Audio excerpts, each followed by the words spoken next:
Hey guys, welcome to the end of year video 2020. Wow, what a year this year has been. It's been absolutely ridiculous. I think we can all agree this year has been pretty mad, mainly because of COVID. I've already covered a lot of information about COVID and about the music that I've done this year in my summer update video. So if you haven't seen that already, I recommend going ahead and watching that. I'll leave a link to it somewhere in the video.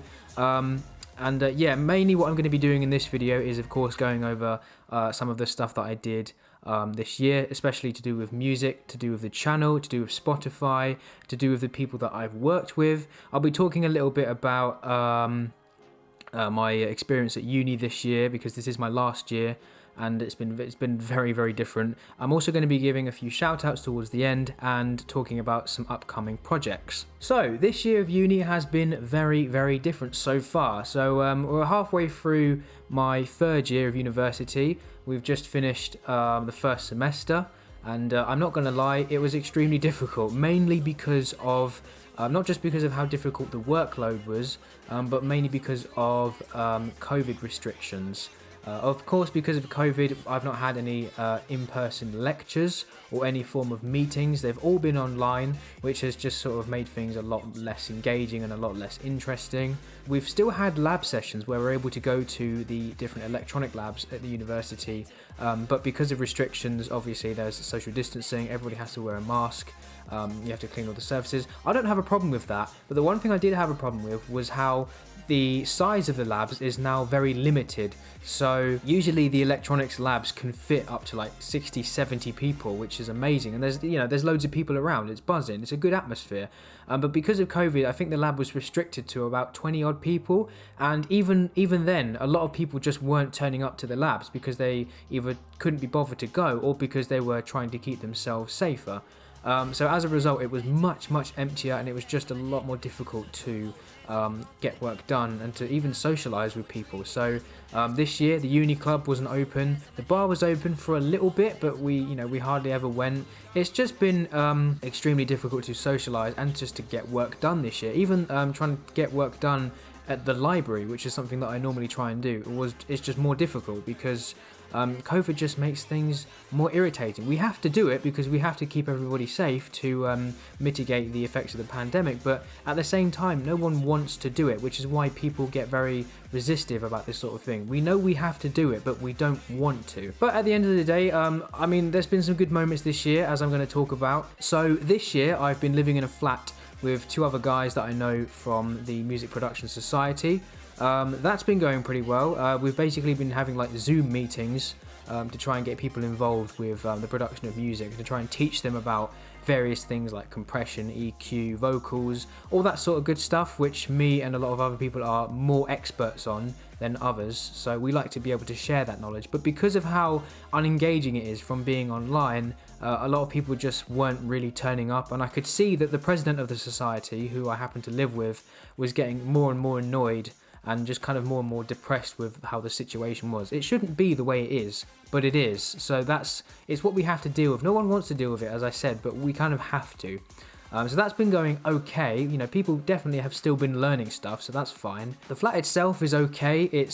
We've been having a few problems with it. It's kind of small. It's livable. It's a nice little space. I think we've mainly been having problems with mold. We've been having mold growing on the walls, especially in my room, like along the edges of the ceiling and the walls, above the radiator, behind the bed. There's mold growing because the room is naturally very humid, and it's just not very well ventilated. So in my previous house that I had last year, each of the rooms had like these tiny little vent ports that just had no covers on them, so air could easily just come in and out of the room when it needed to, and that kept the room very well ventilated. But this year we don't have that. I know a lot of places don't have that, and as a result it gets very stuffy and very humid without really being that noticeable. So I just have to kind of remind myself to keep the windows open at all times, unless we all leave, obviously, which would be quite dangerous. The area in general is quite risky, just generally because of the environment. I won't go too much into detail about that. But in general, it is a nice place. I've been able to get a lot of work done. It's been hard this year, as I said, to actually get work done, but that doesn't mean we've been able to do it. Well, that doesn't mean we haven't been able to do it, is what I should have said.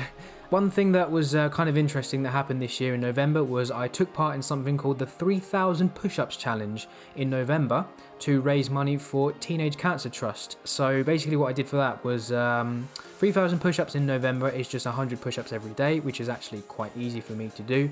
And I did. I managed to finish it, and I raised about £119 in the end, which got collected. So yeah, mainly what I want to talk about this year is some stuff that's happened on the channel, on the Spotify, and of course afterwards I'm going to go over some future projects. So let's get into that. So let's take a look at the videos that we produced this year, just a quick summary. So the first video that we produced at the beginning of the year in January was Love Don't Let Me Go, which is a remix of one of David Guetta's tracks. I thought that was pretty decent. And then after that was the Thomas the EDM Engine. That was just a joke video, but it did quite well because it was, well, because, you know, it's more of a meme sort of thing. Then after that came Scrap God, which is a fusion of Scrap Freak and Ghost God, which was okay, but it wasn't mixed very well, which is why I released Scrap God V4 later on. And then after that was Honeycomb, the Keep Up remix featuring the talented vocals of Steven Zippé. And then Forever, which was made by Black Winter but featured my vocals, and I decided to feature it on my channel because I knew it would get him a lot more exposure than if he just put it on his channel, for example. That also blew up quite well on SoundCloud. That hit more than, I think, 13,000 plays, which is actually quite incredible, really. And then I decided to do a retro remix of Ghost God.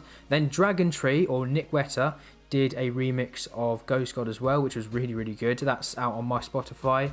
And then I did a mega mix of the Ghost God related tracks called Ghost Squad. Thought that was a pretty good name. Then Beholder. Then we did the Scrapped Projects 2 video, just to go over some old projects of mine if people were interested in them. And then we had Ultra Core, then Surge, the Lockdown mega mix with Black Winter, which I can't remember if that was in March or April. As I mentioned in the summer update video, that was probably one of my favourite mega mixes, but that's actually changed now, which I'm going to get into very, very soon. We then released the first Mind the Music podcast, which was just an opportunity to change the content on the channel a little bit, just, you know, to have me talk about some other random stuff to do with my music and just music production in general, if people found that interesting. Then I did a remix of Black Winter's Dead Man Hands, which featured the vocal talents of some various people from Discord, which I will shout out at the end. I did a remix of the BBC News theme song, which was, again, a joke, but that blew up quite well because that sort of thing gets more traffic. Then there was Scrap God Spicy Edition, which was mastered by George, who was a part of the Music Production Society last year, and he did make a very brief cameo appearance this year as well, which was nice. Then we worked on Wild Night, which was featuring the vocal talents of Lisa Shetner. That was pretty good. That's not on my channel. I did say in the summer update video that I was going to put that on my channel, but it was actually way more beneficial to have it on Lisa's channel, which I will leave a link to in the description. I'm going to leave a link to as many people as I can in the description, but there's a lot of shout outs, so it might get a bit crowded. And that was actually a music video as well. I'm going to be quite blunt. I thought the music video was okay. I think it definitely could have had a lot of improvements because the way it was processed with the sort of the effects and like there was no green screening, and the way like we were both cut out into the video was okay. I'll be honest, I'm sorry Lisa if you're offended by that, but I just generally think that level of production can be improved, and it will be improved in the future. There's definitely some videos on her channel that are produced better than others, which again I will go into a bit later on.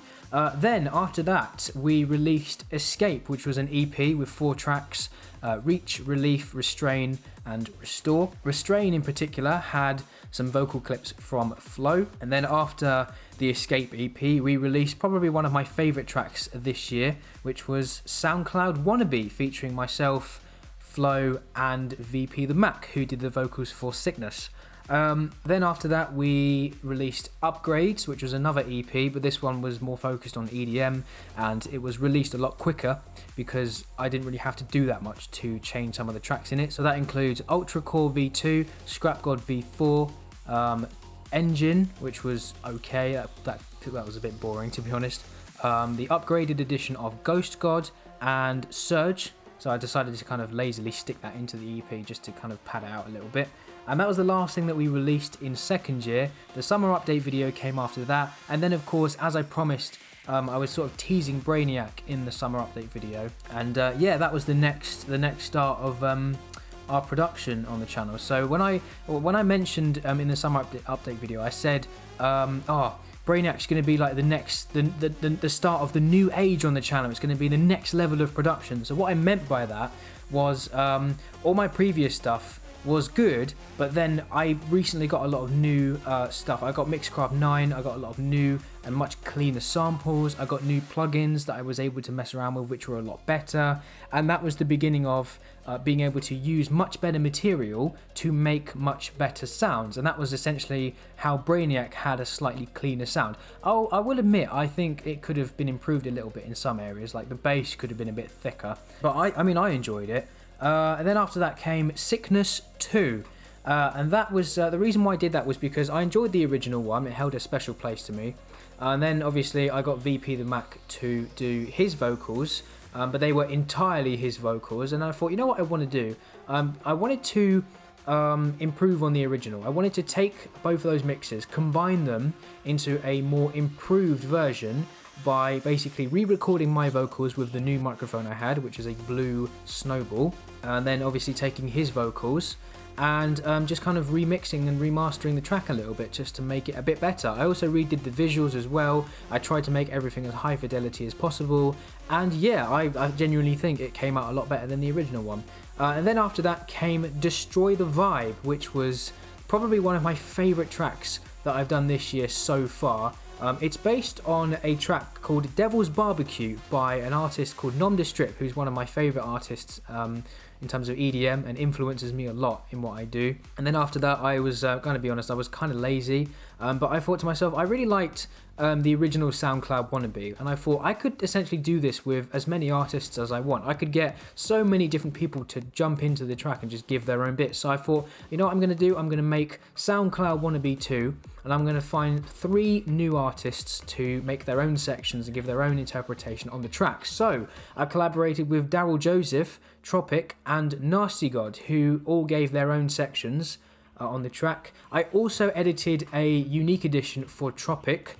So he basically had his own track. I will leave those links in the description. The reason why I did that was purely because he asked for it, and it was pretty good. I will admit I did enjoy his edition as well. So I thought, yeah, you know what, I might as well just go for it. Plus, he was very kind to give me 50% of the royalties for that as well. So thanks very much for that.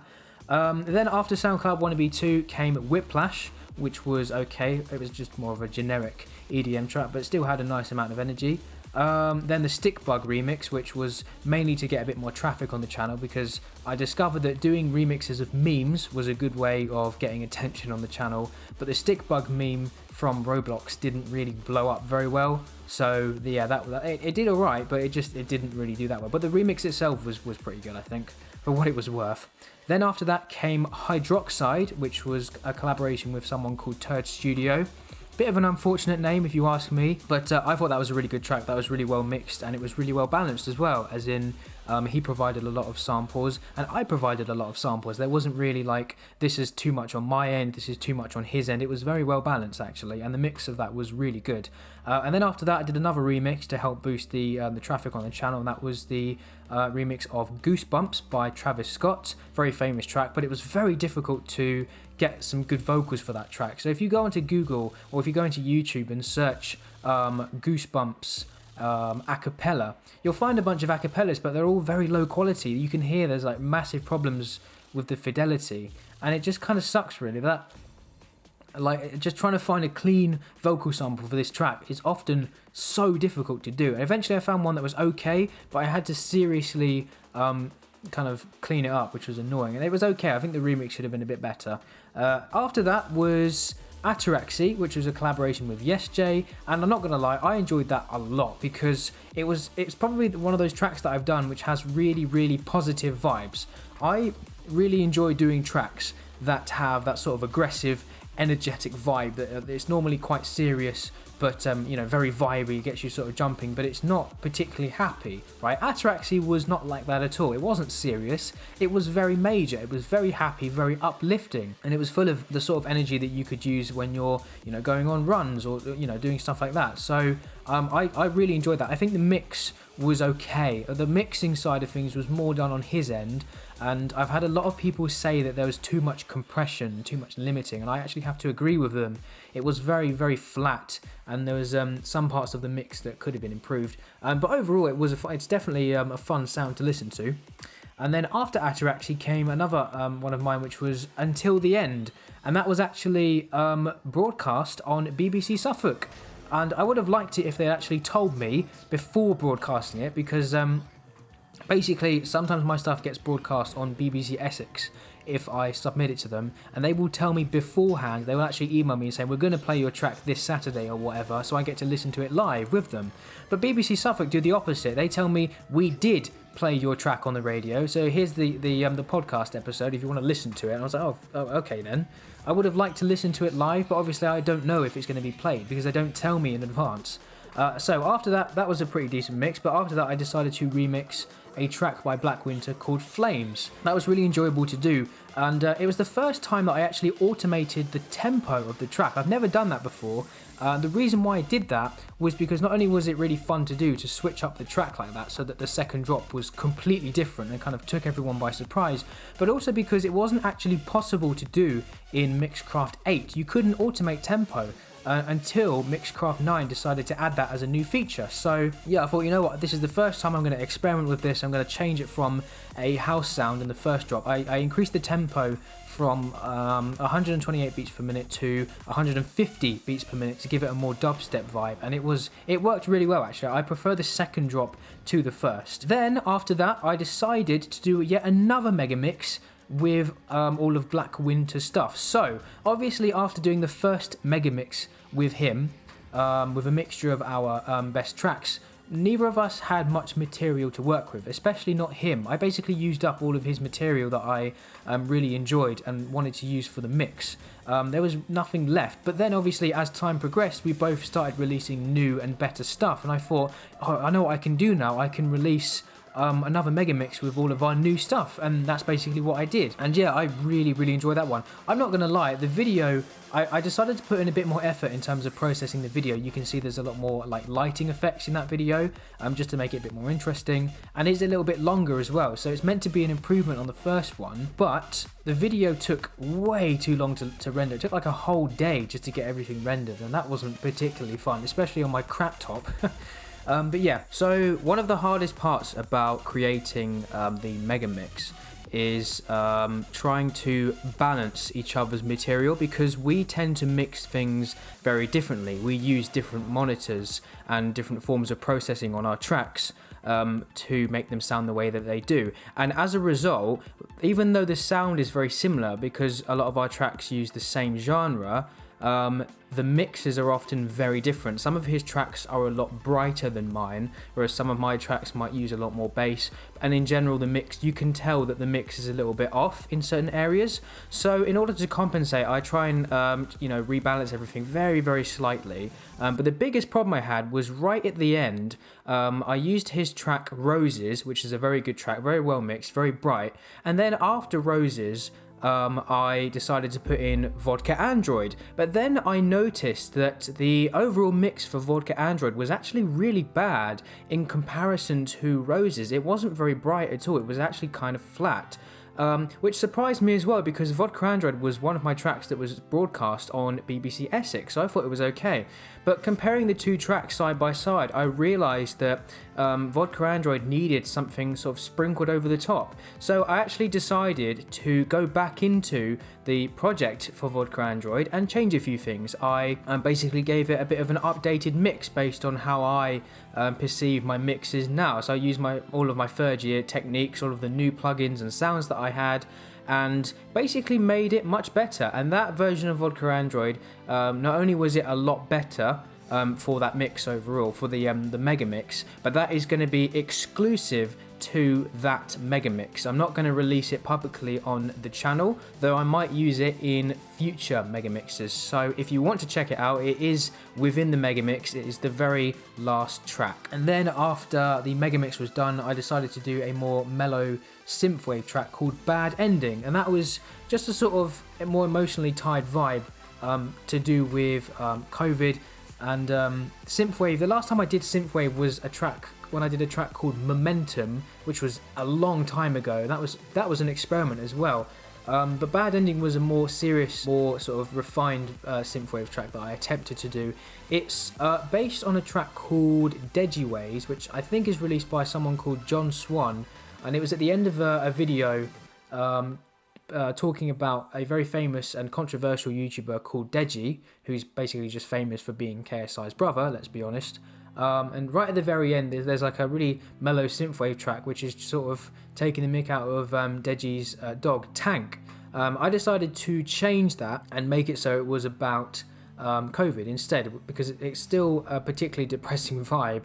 And it just resonated quite well, actually. So I thought, yeah, no, this works. And it seemed as if people generally enjoyed it as well. So that's not the only stuff that we've done this year. We also helped a few people out with their mixes as well. So after I did the collab with Nasty God and all the others for SoundCloud Wannabe 2, Nasty God got in contact with me and wanted me to help him out with some of his own mixes because he wasn't particularly talented at mixing and he needed my help to mix some of his stuff. So basically just mixing some instrumentals with his vocals, which I was happy to oblige for free. So I did that. I also helped produce a track with Lisa called Don't Need. So that was with her vocals, but again, entirely produced by me.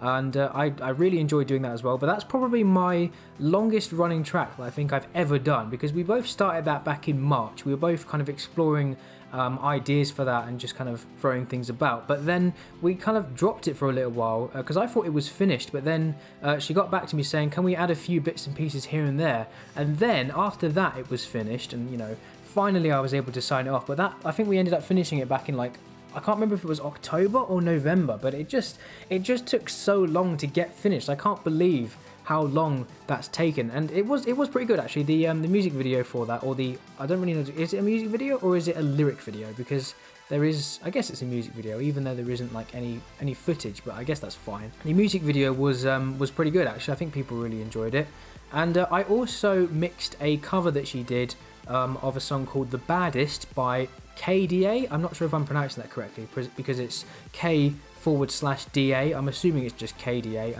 I think that's to do with League of Legends, very popular game. Would definitely recommend checking that out. And yeah, I mixed that, and that ended up pretty good as well. So in terms of Spotify this year, we've definitely done really, really well. We've had more than 15,000 streams this year.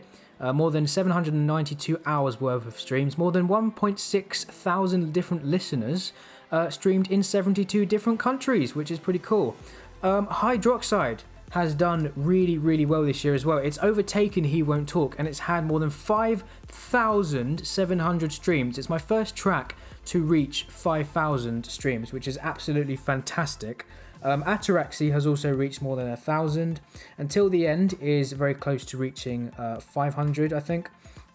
Wild Night has hit 3,500 streams. I think the Escape EP is very close to collectively hitting 1,000 streams, which is interesting because I thought it would have done better than that. But yeah, Destroy the Vibe is about to hit 2,000. And Brainiac is about to hit 1,000, so yeah, not so bad. Also, very, very important thing that's happened recently, we've just hit 500 monthly listeners, a fantastic milestone when in the summer we were at 400, and it was at a stage where I wasn't able to push it any further, but because of some recent releases and additions to some new playlists, we've managed to push it all the way to 500, which is obviously an amazing milestone, considering that at the beginning of the year we were at 100 monthly listeners, so we've increased that by 5, which is pretty cool. So the YouTube channel right now has 244 subscribers, so we're very close to hitting 250, which would be a nice milestone. I'll try and prepare some sort of special for that milestone, and because I did promise one for 200, but I never actually did anything because I didn't think 200 was actually that special. But then I realised obviously 250 is half of 500, which is slightly more special, I guess. So I think I'll try and do something when that happens. Also, the channel has hit more than 50,000 views. Currently we're on 68,000 views, but that's mainly because of a video that I released quite a while ago, a sort of joke meme video called The Sidemen Bake Off in 8 seconds, which is literally just 8 seconds of KSI saying, you know, Team A, what does cooking mean to you? And then Josh just goes, no. That somehow had more than 27,000 views, and a massive comment chain of people just saying no. So yeah, I'm grateful that that blew up. I'm just kind of disappointed that it wasn't one of my music videos. So yeah, I mean, I can't complain because it definitely has given my channel some more attention. And if people click on the channel, they can see that that's not what my videos focus on. So they if they enjoy that video but they're expecting memes, you know, they should know that they're not going to get memes. I hardly ever post memes or meme related content on the channel. It's mainly about music. If you enjoy that sort of content, I recommend subscribing if you haven't already. So in the summer update video, I did promise that over Christmas I would do a top 10 video with all of my tracks, similar to what I did for last year's end of year video. But I'm not going to do that. I'm going to be doing a top 5 instead, just because I wanted to keep the list a bit shorter. So without further ado, here are my top 5 tracks that I have made this year. Number 5, Hydroxide.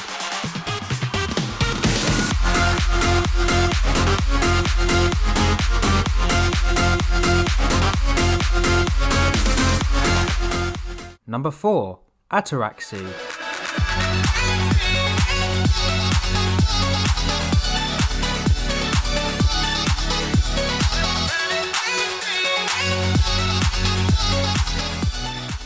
Number 3, Wild Night.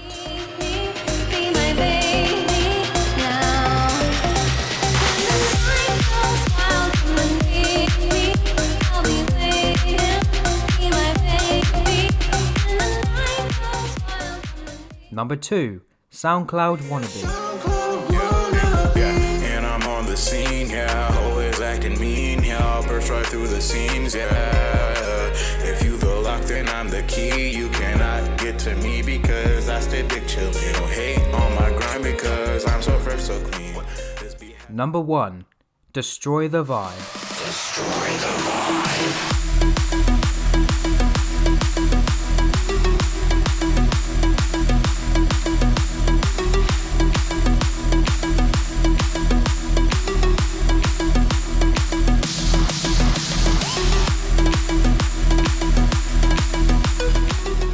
Right, now I'm going to shout a few people out that have helped me out through this year. So first of all, I want to give a quick shout out to my 2 third-year flatmates, Charlie and Ed, who have helped me get through the year. We've helped each other get through the year, essentially, and I'm hoping that 2021 is going to be a lot better for us. We're definitely going to try and do more stuff. We're just generally going to try and have a better time. I want to give a shout out to my course mates who have again, helped you out through this year. So Amelia, Adita, Harry, Jardel, and everybody else who's kind of stuck around. You know, you guys have been fantastic for sticking around, and I'm really glad, you've helped me get through this year. I want to give a shout out to Tom, Carlos, Katie, and Maxim for not just for your help with the remix, but just in general for supporting the music as well.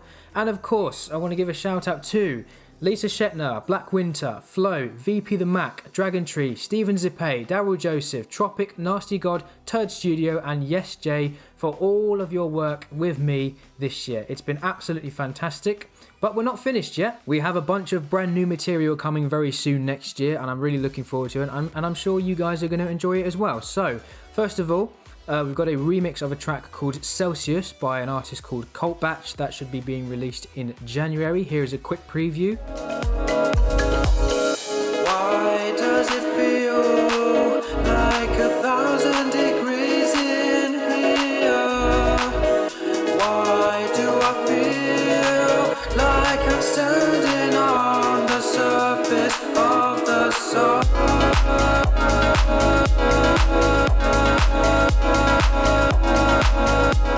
We've also got a remix of another track called Close to You by Richard Mark, who happens to be a fellow UEA student, which just goes to show how much of a small world it is. Here's a quick preview of that. Found all these new emotions I thought had gone. Fear mixed with love and hope. This won't get lost. Maybe I'm foolish, I've been misled. Maybe I'm blinded by my own mistakes and fears. We are also currently working on 2 brand new massive big room tracks. I haven't named them yet, but here they are.